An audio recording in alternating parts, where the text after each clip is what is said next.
जय हिंद साथियों, स्वागत है आपको आपकी YouTube चैनल में अनूप रॉय डिफेंस एकेडमी में। आज मैंने आपको सिंपल इंटरेस्ट का पार्ट 7 के बारे में पढ़ाएंगे। पार्ट 6 तक मैंने बता चुका हूं, जो नहीं देखा वो अनूप रॉय डिफेंस एकेडमी में जाना। मैं सीरियल वाइज तरतीब से सवाल कराया हूँ, तो मुझे उम्मीद है सारे अगर सिंपल इंटरेस्ट का सवाल को प्रैक्टिस करेंगे तो किसी प्रकार का एग्जामिनेशन में कोई रुकावट नहीं आएगी। इसी विश्वास के साथ आप पार्ट 7 को शुरू करते हैं और आप देखते रहिए और लास्ट तक साथ दीजिए। आज भी हम अलग अलग टाइप का क्वेश्चन कराएंगे जो कि महत्वपूर्ण है। पहले मैंने क्या है, इसका फॉर्मूला लिख दिया। फॉर्मूला को आप पहले नोट कर लीजिए, बहुत ही इंपॉर्टेंट फॉर्मूला है, उसके बेस पर मैं क्वेश्चन कराएंगे। क्वेश्चन फॉर्मूला में क्या है ये देखिए। बेसिक जो फॉर्मूला है, simple interest is equal to PTR बटा 100। ये प्रिंसिपल है, टाइम है, ये दर है। R मीन्स रेट, दर बटा 100। तो जब यहां पर क्या दूसरा क्वेश्चन में छोटा सा I लिखा, छोटा सा R लिखा, यानी कि एक निर्दिष्ट समय में ड्यूरेशन तो सेम है। अगर R की रेट अगर अलग अलग दर से कोई अमाउंट को अगर रखा जाता है तो इंटरेस्ट में भी फर्क पड़ेगा। ब्याज का अंतर, इसमें लिखा है ब्याज का अंतर इंटू 100 इक्वल टू प्रिंसिपल। उसी प्रकार अगर प्रिंसिपल अगर अमाउंट अलग अलग डाल दिया और समय भी रखा, सेम समय दिया है, तो ब्याज में भी अंतर पड़ेगा। अगर उस समय रेट पूछा जाए तो रेट की R is equal to I into 100 बटा PU2 माइनस P1, यानी कि P2 बड़ा होना चाहिए, P1 छोटा होना चाहिए। इसकी जो अंतर है वो है इंटू T, समय। नेक्स्ट है principal. Principal is equal to ब्याज का जो अंतर है इंटू 100 R इंटू T, यानी कि ब्याज दर तो एक है, समय सीमा बढ़ा दिया है। समय सीमा कभी कम था कभी बढ़ा था। T2 बड़ा होना चाहिए, T1 छोटा होना चाहिए, तभी मैं ये होगा। तो यानी समय सीमा अलग अलग दिया है तो ब्याज में भी अंतर पड़ेगा। तो ब्याज का अंतर into 100 R into T1। Next है T, समय अगर बताया जाए कितना वर्ष लगा उसको, जबकि रेट दर अलग अलग है, किसी मूलधन का दर अलग अलग दर से अगर रखा जाता है तो ब्याज में भी अंतर पड़ेगा। तो T is equal to I into 100 बटा P into R2 minus R1। ये जो फॉर्मूला लिखा है इसी बेस पर हम आपको सॉल्व करेंगे। तो क्वेश्चन लिखिए। पहला क्वेश्चन है,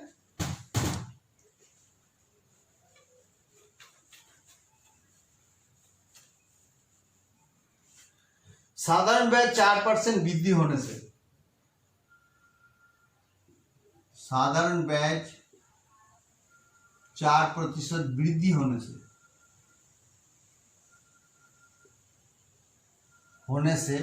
4% वृद्धि होने से 300 रुपये का साधारण ब्याज, 300 रुपये का ब्याज, साधारण ब्याज मीन्स यहां पर साधारण ब्याज में 15 रुपया फर्क पड़ता है।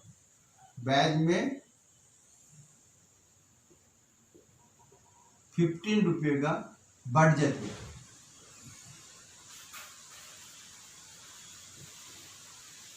तो क्या है, क्वेश्चन में दिया है समय बताओ,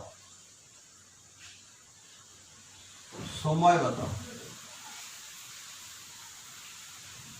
समय बताओ। 4% वृद्धि, ब्याज दर 4% वृद्धि होने से 300 रुपए का साधारण ब्याज कितना हो गया, 15 रुपये बढ़ जाती है। तो समय बताओ। तो फॉर्मूला में क्या लिखा था, फॉर्मूला में था आपका समय T इज इक्वल टू साधारण ब्याज का अंतर, साधारण ब्याज का अंतर इंटू 100 बटा मूलधन इंटू दर। ये मैं फॉर्मूला पहले लिखा दिया, बार बार नहीं लिखाएंगे, जब क्वेश्चन कराएंगे नेक्स्ट डायरेक्ट क्वेश्चन में आ जाएंगे। तो हम ब्याज का अंतर कितना बोला, ब्याज का अंतर कितना फर्क पड़ा, 15 इंटू 100, और मूलधन कितना था, 300 रुपया था, और दर कितना है, 4 है।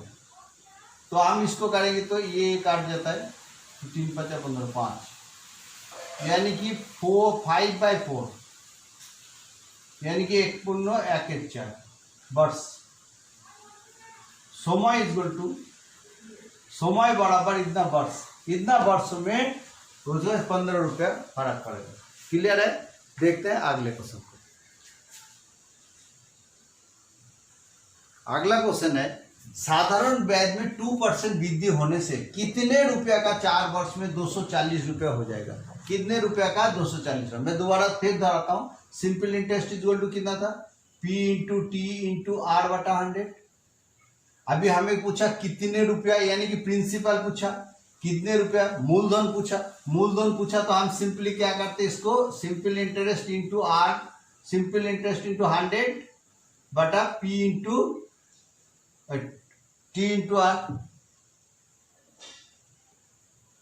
या R T into are.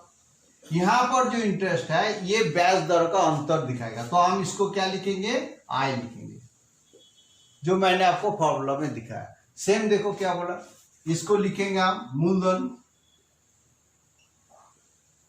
Equal to ब्याज में अंतर, ये अंतर दिखाता है कितना? 240 रुपया ज्यादा मिलेगा। ज्यादा मिलने का मतलब होता है डिफरेंस, अंतर। 240 रुपीज ज्यादा मिलेगा। 250 इंटू 100, और टी होता है समय 4 वर्ष और रेट होता है 2। तो इसको अगर हम काटेंगे तो सीधा कितना हो जाएगा? 8, 24000 और ये 8, 3 8 24, 3 1 2 3, यानी कि 3000 रुपये। मूलधन कितना है? मूलधन कितना है? 3000 रुपये। ये इसके आंसर है। क्लियर है? देखते हैं अगले क्वेश्चन को। अगला क्वेश्चन है, साधारण ब्याज 3% दर बढ़ जाता है। ब्याज का जो दर है आर इजगल टू 3% बढ़ जाता है, तो 500 रुपया का, यानी कि 5,000 प्रिंसिपल 5000 रुपया का 2 वर्ष में टाइम है, तो साधारण ब्याज का अंतर कितना होगा? अंतर मतलब डिफरेंस। यहाँ पर क्या इंटरेस्ट, यहाँ पर इंटरेस्ट इजगल टू अंतर इजगल टू हम क्या लिखेंगे? हम P into T into R बटा 100। 3 का अंतर कितना है? 3% बढ़ जाने से 5000 रुपये अंतर आय पूछा है, तो हमारे प्रिंसिपल कितना? 5000, और टाइम कितना? 2 वर्ष, रेट कितना? 3 बटा 100। 1 2 काट दिया तो कितना हो गया इसका? 3 दूने 6, 5 6 30, 3300 रुपये। 6 5 6 30, 300 रुपये। तो साधारण ब्याज का ये अंतर, साधारण ब्याज का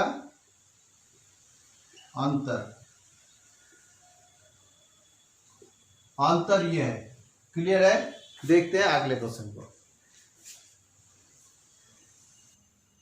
अगला क्वेश्चन, एक व्यक्ति ने बैंक में 5 वर्ष के लिए 1000 रुपया तथा 1500 रुपया अलग अलग खाते में रखने पर ब्याज दर में अंतर 250 रुपया हुआ, तो ब्याज दर ज्ञात करो। पूछा क्या हमें? ब्याज दर आर पूछा।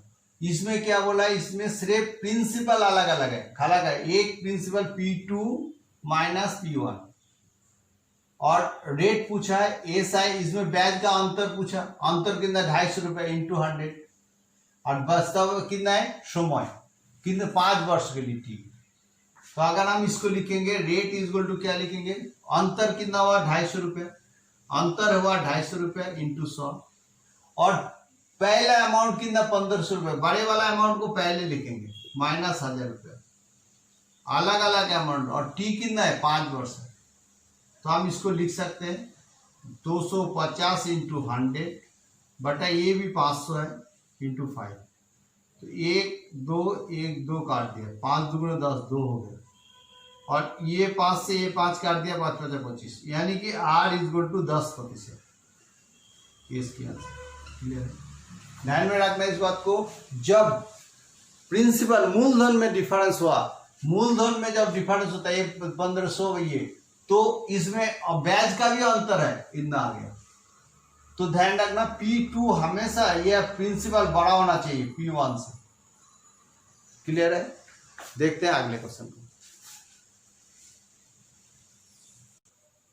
अगला क्वेश्चन, ए बी को 1200 रुपया 5 वर्ष के लिए एवं सी को 1500 रुपया 2 वर्ष के लिए उधार देते हैं। देने से 900 रुपया ब्याज मिलता है, तो ब्याज दर क्या है?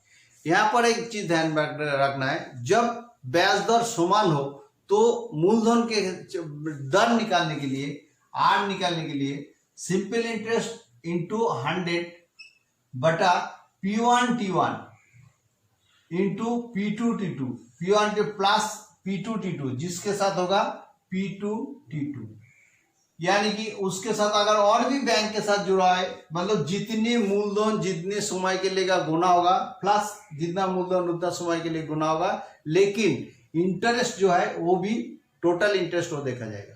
देखो कैसा है, इसके साथ आगे जुड़ते जाएगा। रेट पता करने के लिए सिंपल इंटरेस्ट उसको कितना मिला, 900 रुपया।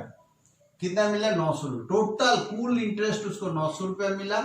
और P1T1 मतलब पहले वाला क्या है, 1200 रुपया 5 साल के लिए, प्लस फिर कितना मिला, 1500 रुपया 2 वर्ष के लिए, 1500 रुपया 2 वर्ष के लिए।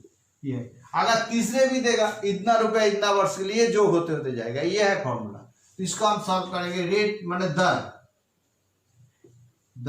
इज इक्वल टू 900, तो 9 के पीछे 1 2 3 4 जीरो हो गया, और ये 5 बार 60, 2 जीरो और हो गया, प्लस ये 30, 3000 हो गया, 15 30 3000 हो गया। तो ये 6000 3000 9000 हो गया, 6000 3000, 5 बार 60 प्लस 2 जीरो हो गया, ये भी 30 3 जीरो हो गया। तो टोटल कितना हो गया, ऊपर देखो 90000 और नीचे हो गया 3000, यानी कि 6000 3000 9000 हो गया, 3000 6000 9000 हो गया, 1 2 3 1 2 3, और इसका कितना 90000 हो गया। ये काट दिया तो 10, तो दर इज इक्वल टू 10% हो गया। समान ब्याज दर से 850 रुपया 3 वर्ष के लिए और 1250 रुपया 4 वर्ष के लिए किसी बैंक खाते में जमा किया, करने से कुल ब्याज उसको 302 रुपया मिला। तो ब्याज दर ज्ञात करो। सेम प्रकार का क्वेश्चन है, देखिए थोड़ा सा। ब्याज दर ज्ञात करो, मतलब R इज इक्वल टू कितना है आपकी PTR बटे, यहाँ पर क्या है समान ब्याज दर बोला है, तो हम इसको सीधा लिखेंगे, इसको 850 रुपये सिंपल। टोटल ब्याज कितना मिला, 302 इंटू 100, और इधर कितना 850 रुपये 3 वर्ष के लिए, 850 इंटू 3 प्लस फिर कितना रुपया 1250 रुपये 4 वर्ष के लिए, 1250 रुपये कितने वर्ष के लिए, 4 वर्ष के लिए। ये 22 इंटू अमाउंट, इसके साथ अमाउंट, इतना परसेंट है। इसका कितना है, सारे क्या है परसेंटेज में आता है। आर हमेशा किस में आता है, प्रतिशत में आता है। अभी इसको कैलकुलेशन सही करना है ब्याज दर में।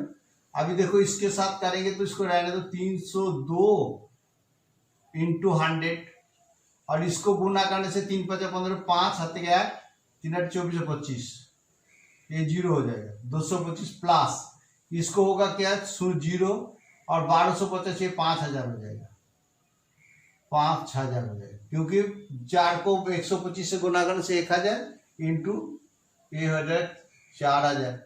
देख लो 4 0 0 4 5 20 0 2 4 2 8 2 10 0 आते गए 4 के 5 5। अभी हम इसको क्या करेंगे, परसेंटेज।